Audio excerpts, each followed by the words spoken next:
Hello there, welcome to a new commentary video.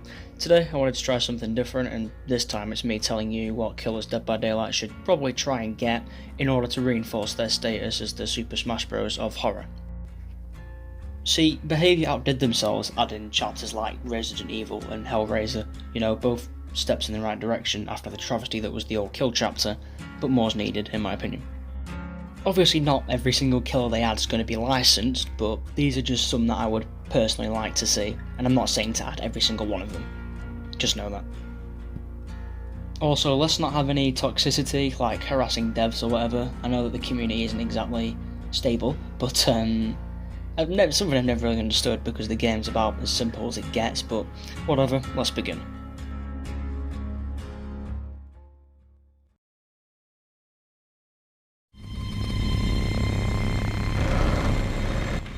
Yeah, so I'm basically making this video because there's been a lot of speculation recently about what the next licensed one's going to be.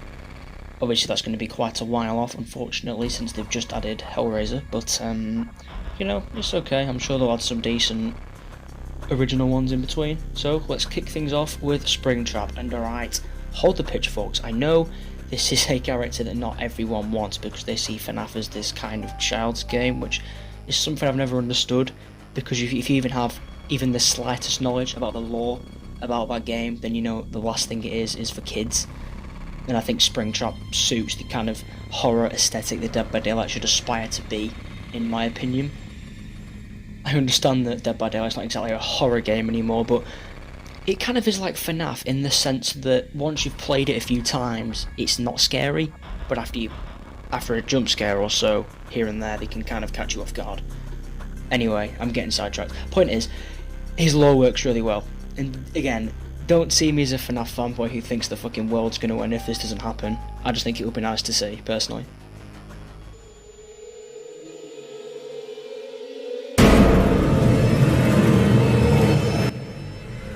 Coming in at number 7 would be an Until Dawn chapter. Obviously, the Wendigo would be the main killer and would also have to be nerfed because you can't have the same monster that tore as a new one back in 2015, because yeah, that thing was just an absolute beast. But the Wendigo in question is Josh's sister Hannah, in case you didn't know that, the main one that you see a fair few times throughout the story. And so it's not just a random Wendigo, it has the actual connections to the characters that you add, who would be... You can do it in a Resident Evil style in the chapter, where you add 2 survivors instead of 1. So you can have Sam and Mike, or something like that. But taking everything into consideration, everything this chapter has to offer, I think it would be a really big missed opportunity if we didn't ever get this, really.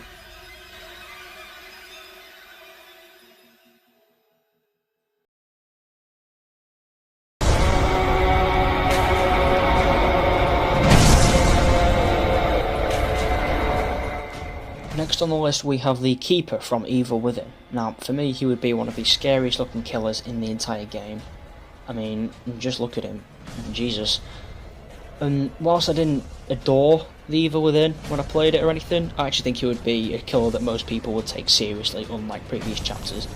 I mean, you still get teabagged at the exit gate, but there's only so far you can go with the DBD player base.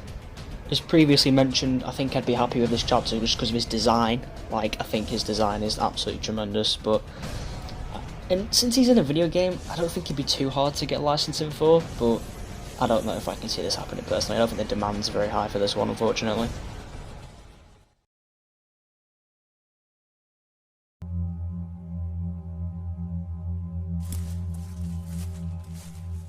Now, the demand may not be high for the Keeper, but I guarantee it is for the next one, the Slender Man. Now, despite becoming somewhat of a meme in recent years, Slendy is still a horror icon whether you like it or not. Also, just imagine a pitch black forest map. I think that'd work really well. I know we have the red forest, but it just wouldn't compare in my opinion. The version of Lanky Shootman that we would probably see would be the one from The Arrival, the kind of soft reboot that happened a few years back where the game came onto Xbox and other consoles instead of just PC. It makes more sense because you can have a killer shack as well, like the house from that game, and also a survivor instead of just the faceless nobody from the original Slenderman game. Or he could just add the cheese drink himself like they did with Pinhead, who knows.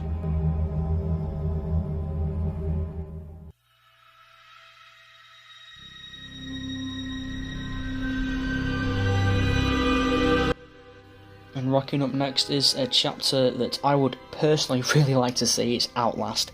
Now, it's another staple in the horror gaming industry. Any horror fan who has picked up a controller has probably played or at least heard of Outlast. I'm not going to sit here and tell you that the game's a fucking masterpiece like some people would have you believe, but I think it would be huge to include either Dr. Traeger or Chris Walker, just to the hulking presence of Chris Walker especially. They'd probably struggle to make a Survivor though, because, you know, Red Barrels are one of those companies that have a raging hard-on for faceless protagonists. God, I hate that shit so much. Or again, they could just add the killers, but it's like, with Outlast, you have to add a map. You can have the asylum. I think that works super well.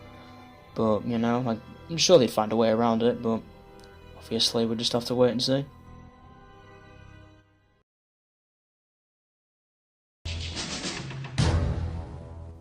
Kicking off the top 3 is the beast himself, Predator. Now I know Predator's not exactly a horror movie, but Stranger Things isn't exactly a horror series like some people would have you believe, and we have a Demogorgon, so go figure.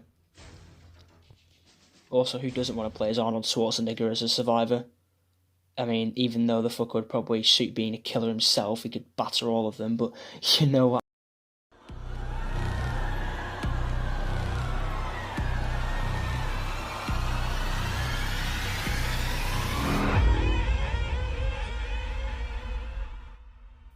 Nearing the end now, but in second place we have Pennywise. Now, chances are Pennywise is probably the most anticipated killer that Dead by Daylight could add, and in doing so would drastically raise their player base, so I would imagine that they have definitely tried to get him in the past, but they've just been severely unlucky. Again, when it comes to Rise, I'd be very surprised if they even managed to do that ever, but you know what would be pretty funny? If they added the Pennywise from the 1990 version. I genuinely found that hilarious. Whilst I would actually like the original one from 2015, even though it's not the original one, you know what I mean. But, again, I think either would be good, but obviously I think we all want the one from the most recent ones, but it's kind of like Jason Voorhees, where it just is never going to happen in my...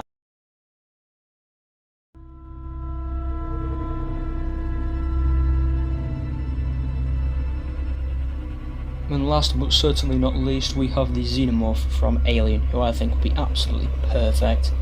God, I hate that Fortnite has the Xenomorph and Dead by Daylight doesn't.